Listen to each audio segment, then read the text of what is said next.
Hello, Eleanor. Are you hearing me okay?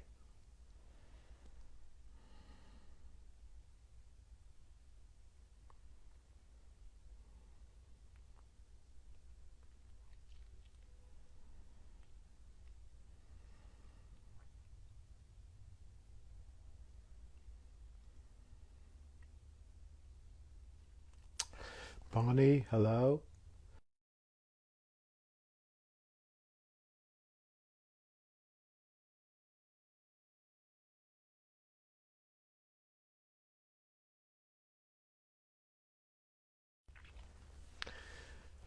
Maria, nice to see you.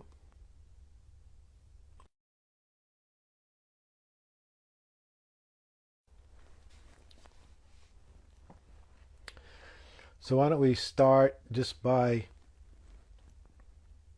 relaxing for a moment. Hello, hello.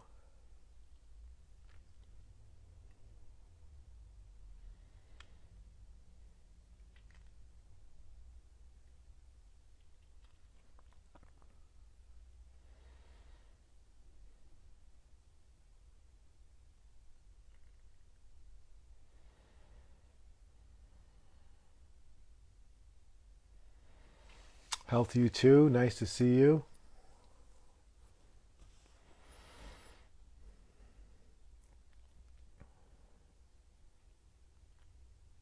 Namaste, my friend.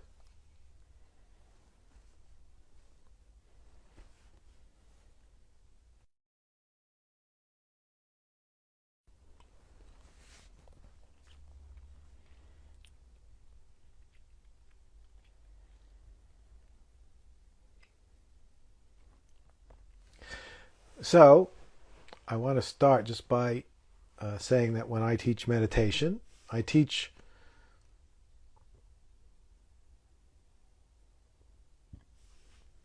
I usually either suggest that you just allow yourself to be content with whatever is, or you can think of it as don't make a problem out of anything.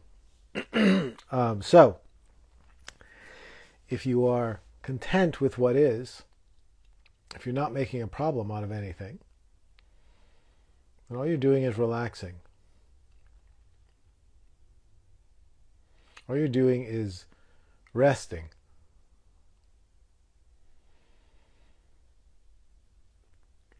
And no matter what is occurring,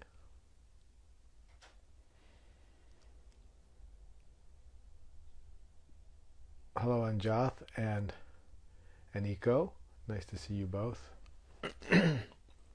No matter what is occurring,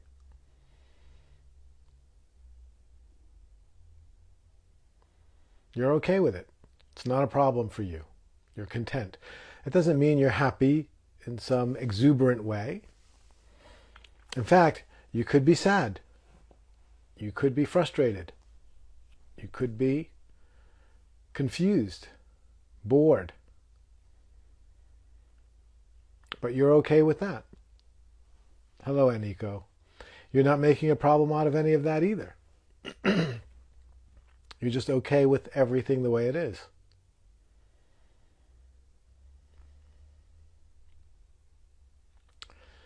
When you meditate, you give up. Hi, Lisbeth. You give up making, and Tavis, you give up making any effort whatsoever to try to manipulate, control, or alter the experience you're having. You just allow everything to be exactly the way it is.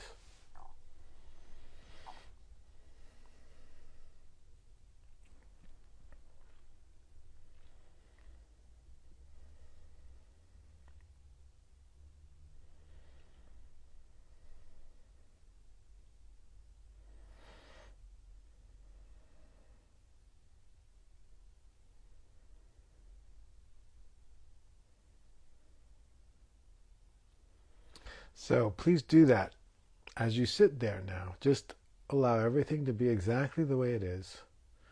Allow yourself to be perfectly at peace with everything exactly the way it is.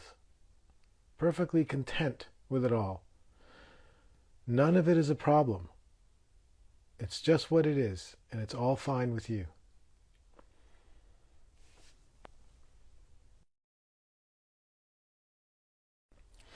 And by doing this, we learn how to relax, how to deeply and profoundly let go.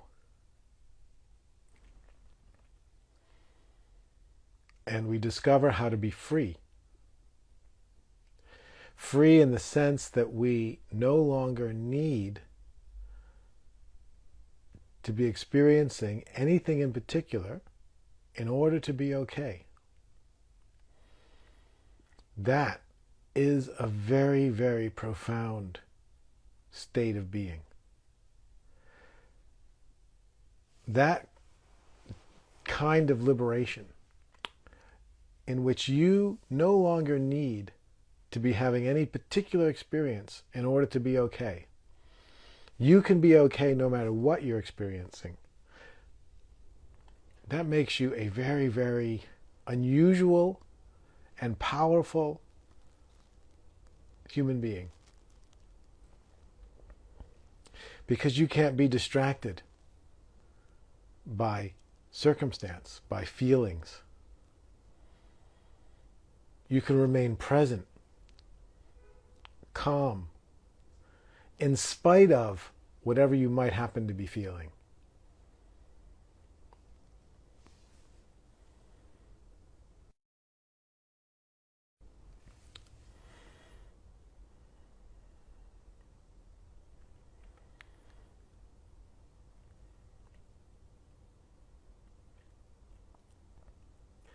Most of the time, human beings are constantly struggling to generate and maintain the inner experience that they feel most comfortable in.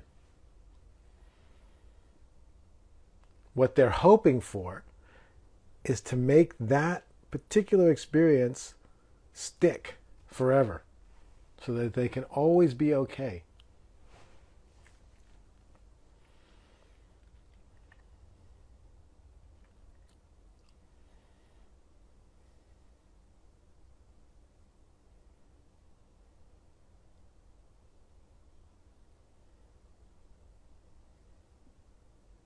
But experiences don't stick. They don't remain constant because the world keeps changing. The world around us keeps changing. Things keep happening.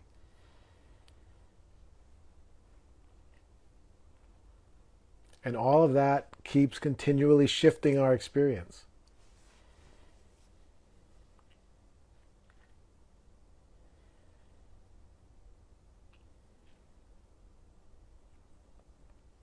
So the inner freedom that we want to maintain is not a freedom based on having any particular experience. It's a freedom which is free from the need to have any particular experience in order to be okay.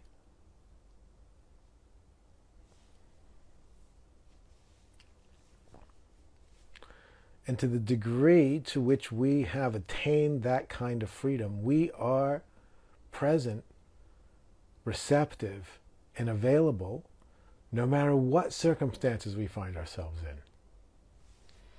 Ali, I was hoping you might join today. Thank you for being here. Hello.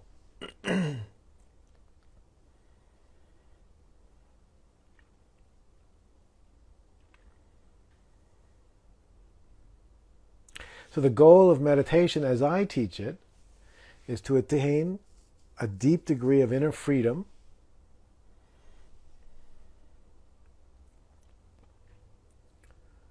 for the purpose of making yourself available.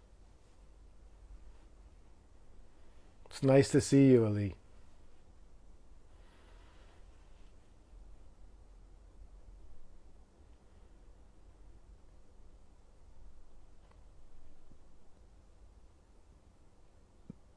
And in a few minutes, I want to speak about what it is that we are making ourselves available for. But first, I want to encourage all of us to just rest in inner freedom. Rest in a state in which we are content with exactly the way things are, no matter how they are.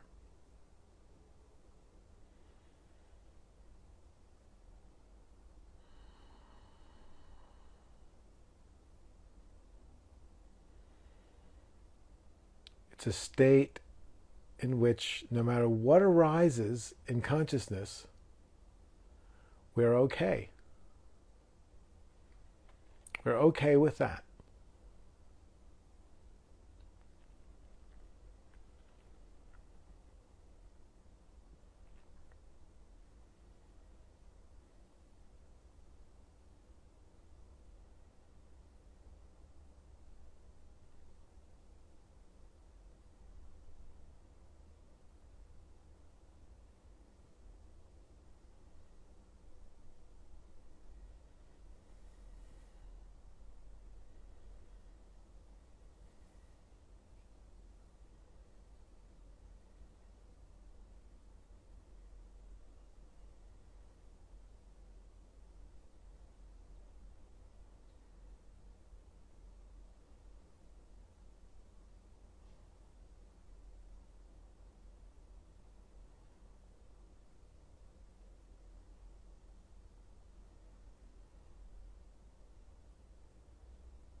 Perfectly content with the way things are, not needing anything to change in order to be okay. When we are resting in that state, we are available.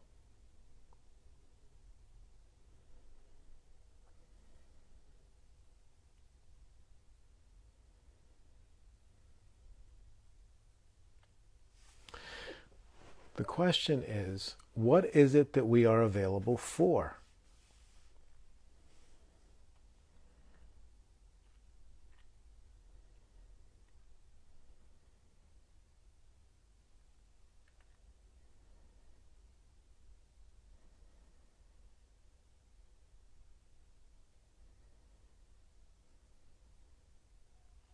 And what I want to speak about today is how we become available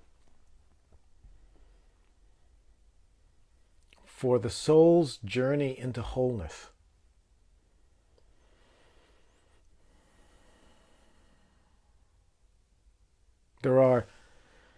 When we think about spiritual growth, when we speak about personal growth and personal development, what we normally think about is the growth of this embodied human form, Jeff's growth, or Nancy's growth, or Ali's growth. That means the growth usually in terms of either our physical being, we can get healthier, we can get stronger through exercise, through proper nutrition. And it includes our psychological, emotional health. We can get more emotionally stable. We can get happier, more content. We can get more intelligent. We can learn things. We can learn how to use our minds better. So we're all on a journey of personal growth, personal development. our minds and bodies are getting healthier and stronger. And I want to just think about that journey as a journey that goes across the screen like this. So hopefully we're all continuing to get more and more healthy in mind and body as our life goes on. We're all doing things that are contributing positively to the health of our minds and bodies. Now, in the spiritual teachings that I've done the most work in, the Advaita Vedanta teachings of India, those teachings are aimed at what's generally called or traditionally called a non-dual awakening. Non-dual means not two. There's lots of ways you could think about that, but one way to think about it is in terms of divine union, which means union with everything, union with the divine, union with God, union with what is. So the idea in Advaita Vedanta is that you move from a state of separation to a state of unity, oneness, non-duality, not two-ness. When we start on the path, we have a sense of ourselves, our human form, existing separate from other people, separate from the world, separate from God or divinity. We see ourselves as an individual that exists on the surface of a planet in a universe.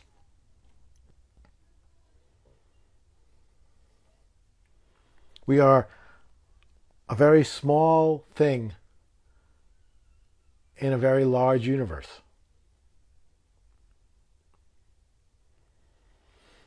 In the Advaita Vedanta teachings, we want to take a journey back before anything happened. It's a journey back before we were born. It's a journey back before time existed.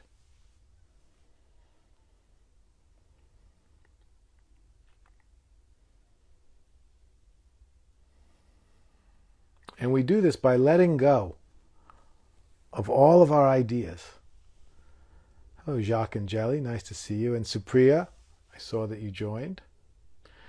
We let go of all of the ideas we have about ourselves. All of the ideas that continually identify us as something separate from other things.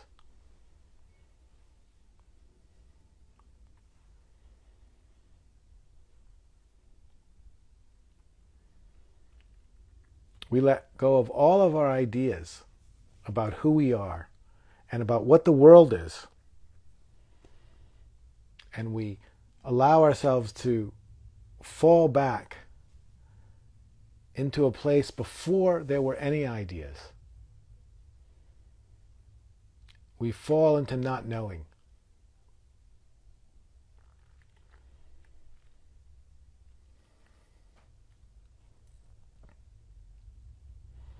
And when we let go of all of the ideas that generate our sense of self as separate from the rest, we just discover what is and nothing else. There just is what is.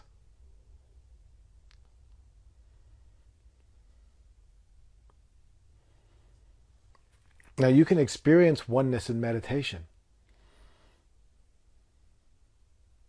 You fall back and back and back.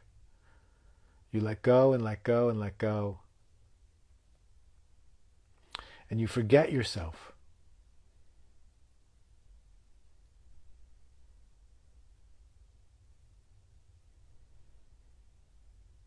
At some point you realize you've been meditating for a long time, but you had no idea that you were even there. you had essentially disappeared.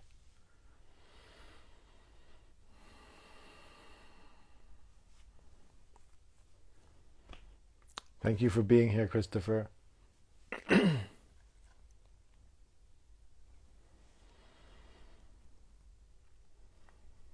You can also experience a version of oneness in activities that you love. Things that you love to do, whether it be playing a sport or gardening or any number of things, in which you lose yourself in a state of flow, in which you get so involved in the activity at hand. This happens to me when I write or when I do art, when I create art. I just get so into it that I forget myself. And time goes by, and then I realize, oh my God, I've been doing this for a long time, and I wasn't even self-consciously aware. I was clearly aware of what I was doing because there's a product there. There's some writing on the page, or there's a piece of art on the paper. But I wasn't aware of myself doing it while I was doing it. That's the kind of unity. Then I was unified with that activity. I was one with the activity. And these are the things we love the most. The activities that give us access to that sense of flow, that sense of forgetting ourselves, losing our sense of self-conscious awareness, and being perfectly merged with the activity, gives us a sense of relief from the separate sense of self.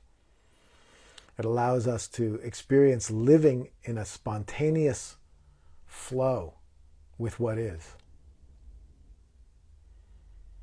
So in the Advaita Vedanta tradition, so much emphasis is placed on the experience of non-duality, the experience of letting go of the sense of separation, the sense of a separate self, in order to experience oneness with everything.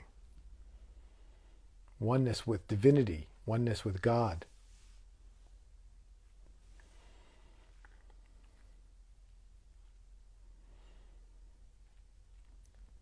And so we have, as I said earlier, we have personal development in which we are getting healthier and stronger and more effective and efficient in mind and body as Jeff, as the separate self. And that's continuing along, hopefully, through our lifetime. And I'm picturing it here as just going across the screen. And then we have these realizations of unity, which maybe we could say exist at a higher place, in which the separate sense of self disappears, the sense of a world disappears, and there just is what is, and there's no ideas about it. There's no person separate from what is to have ideas about what is. And there's a certain relief born of that. And if we have that experience very deeply, now I've read people who have those experiences doing something like big wave surfing, and they feel like they experience God or divinity. People who have it in spiritual practices like meditation will say the same thing. And what they essentially mean is that they experience that everything is one thing. This is all one gigantic, infinite process unfolding, and we are that. In the Hindu tradition, the famous exclamation is, "I am that." God or divinity or source or the universe or whatever you want to call it is one big name for all. Oh, thank you, Anjanath. I'm sure this is Kathak Yoga. I mean, it's all part of the same tradition. So the universe is one gigantic event. And we are that.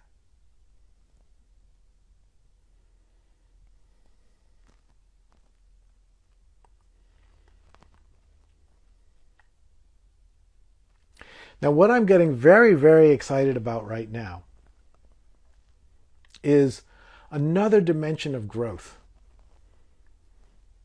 because there's the personal line of growth that I said we could picture going across the screen like this. And this is where the human form, the personal self, develops and grows stronger and healthier and better, more functional, more efficient. And that's a very important form of growth. And then we talked about a realization we could picture up here toward the top of the screen of oneness with God, oneness with divinity, and the recognition that we are that. Also, not that, and not, we're both. Now, the French philosopher, if I can find a book here, I'll pull it out, but I don't know if I can. Nope, don't see it right here. Ah, yes, there we go. So I have my books right on the side. The French philosopher Henry Corbin, in the early part of the 20th century, was an Islamic scholar. And in studying the Islamic esoteric traditions, like Sufism, what he concluded is that in general, in many of the spiritual traditions, and he was more studying the Western traditions, Islam primarily, but secondarily Judaism and Christianity.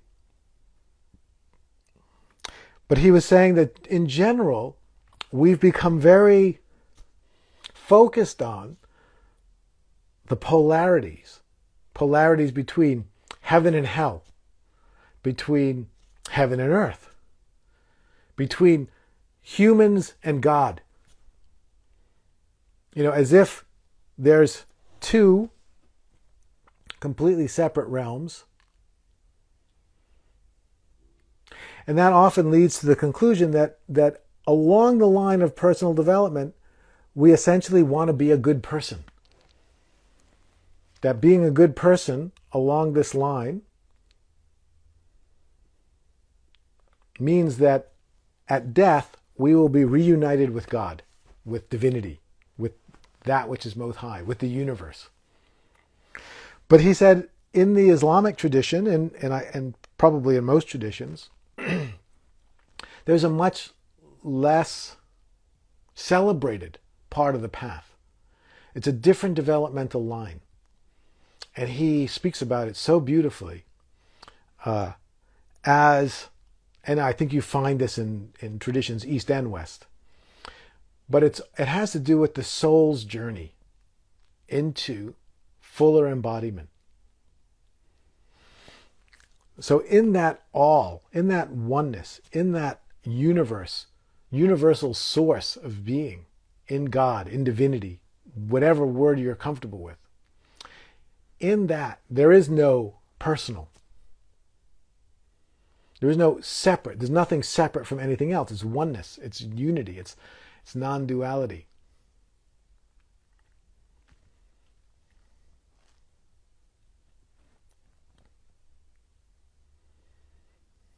And from that oneness, individuality emerges. Uniqueness emerges. And it emerges as what's often called in many religious traditions, it emerges as a soul, an individual soul, an individual node of being that's personal.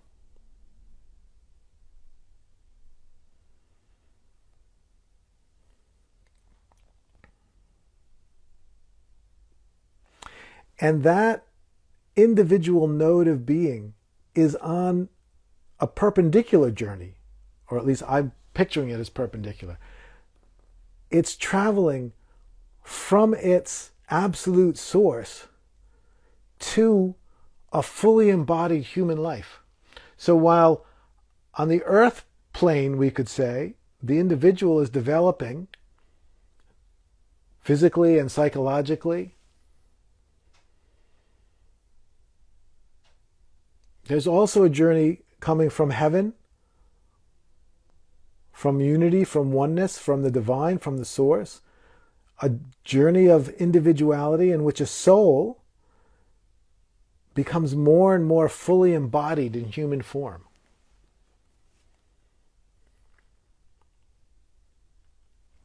And the way Henry Corbin wrote about this, he said, we think of earth and heaven as two separate places. You know, the earth realm of humans and the heavenly realm of God or the divine as two separate places. But he was saying in between heaven and earth, there is another realm of being.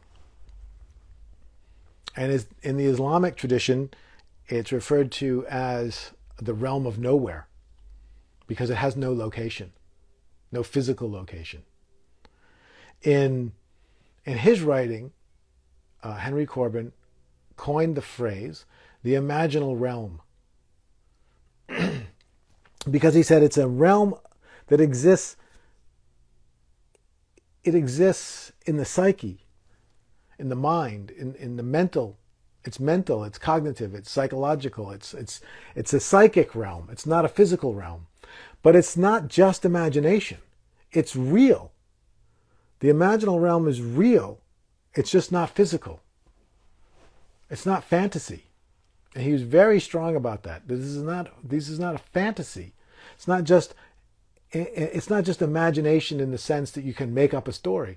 It's a real non-physical place that the soul journeys through on its way to physical embodiment. And where on earth, there are different locations on the earth, right? I'm in Philadelphia. You are wherever you are. And those different physical locations are defined by movements in space. So you go to a different place. You're in a different location. But there is no place in the imaginal realm because it's not a physical space. But there are worlds of existence there. Thousands of worlds of existence in the imaginal realm. They're not defined by location because there is no location. They're defined by states of consciousness. Different states of consciousness create different worlds in the imaginal realm. And the soul is journeying through these worlds into physical embodiment.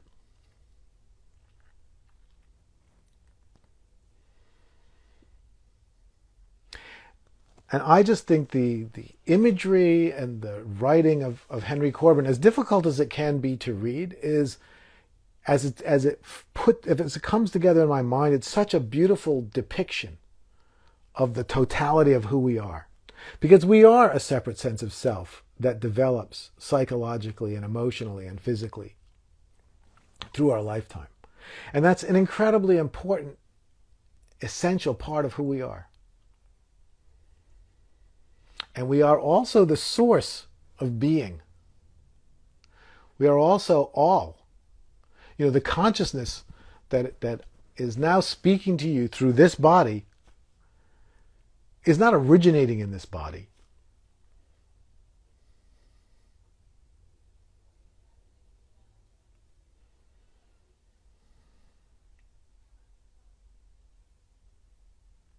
It's originating from the source.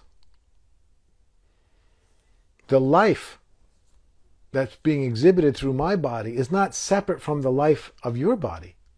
We're all coming from the same source. You know, you could think of lenses.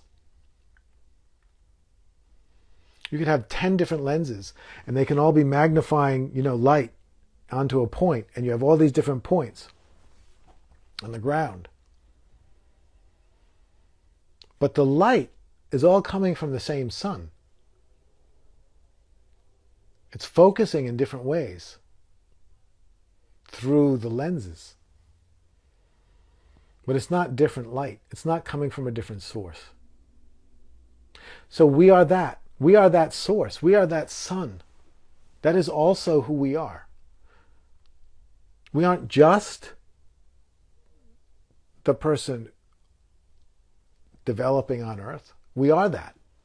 But we are also the sun. We are also the life force, the consciousness, the love, the wisdom. We are also the source of all that shines through this life. And when we have a deep experience of non-duality, we feel that. We feel, oh my God, I am that. I am not just the separate self. I am also that which shines through the separate self.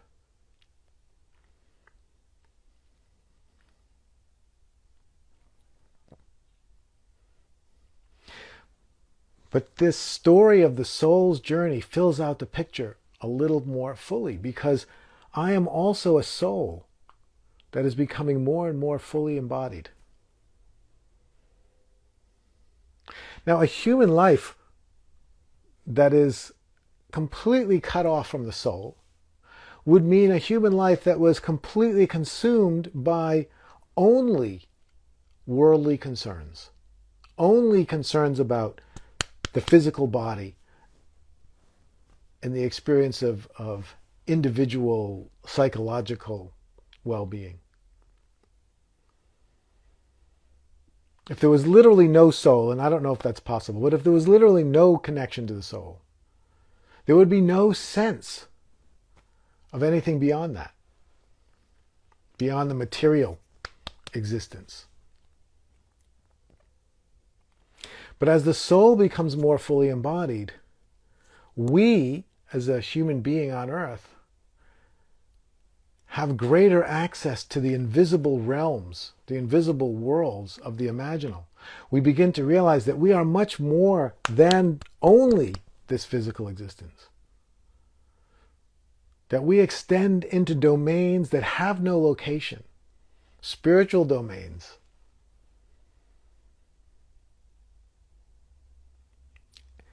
And who we are in those spiritual domains is constantly influencing who we are here on earth.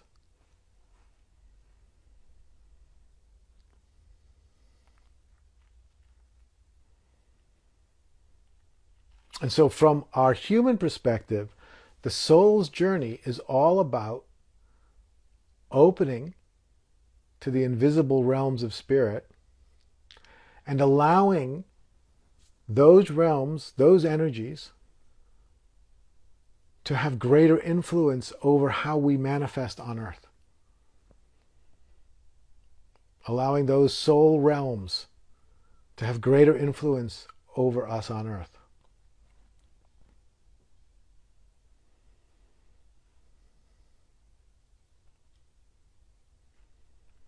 From the soul's point of view, which is also our point of view, God's point of view is our point of view, the human point of view is our point of view, and the soul's point of view is our point of view. From the soul's point of view,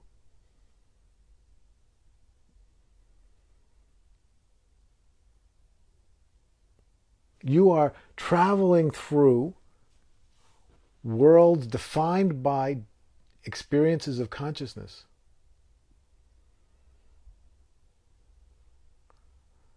And finding that you are having more and more effect in the world through this physical form. So if you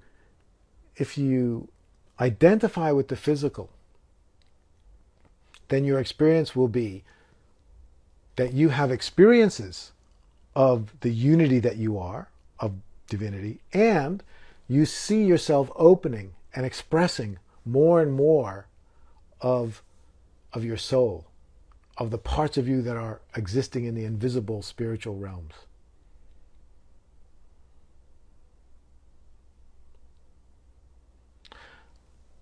From the God point of view, although you can't really have a God point of view because unity can't have a point of view, but from your memories of that point of view, you are everything. You are just the all. You are the all. From the soul's point of view, you are an invisible being gaining greater and greater access to the world through a human form.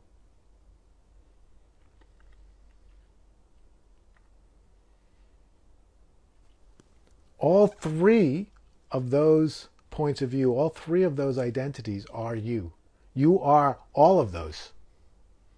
You aren't one or the other or the third. And you aren't one more than the others. You are all.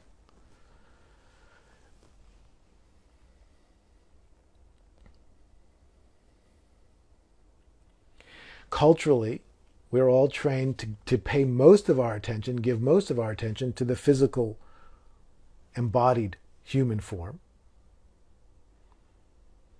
Spiritually, often, and certainly in my case, there was a great deal of emphasis placed on the realization of that before time universal all that we are.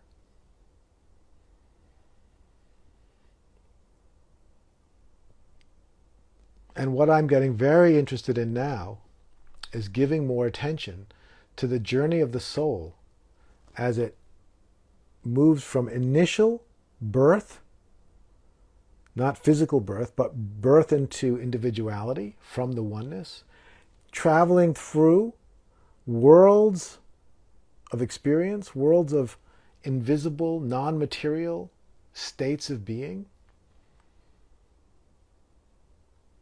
into greater and greater realization in human life, having greater and greater access to influence a human life.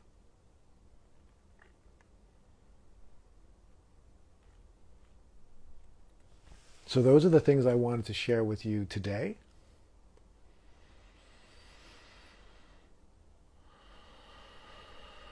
I hope you'll continue to join me.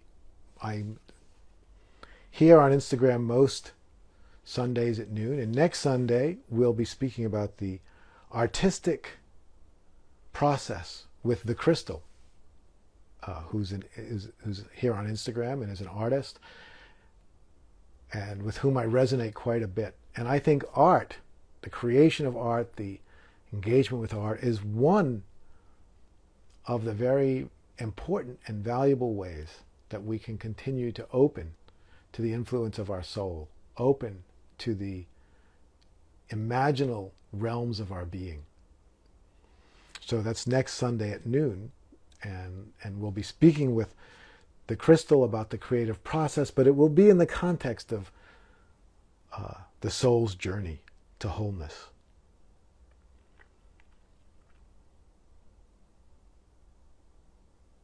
So, thank you very much for being here today. It's beyond a joy to be able to speak with you and to share my inspiration with you. Thank you, Diane. I'm glad that you ordered the book.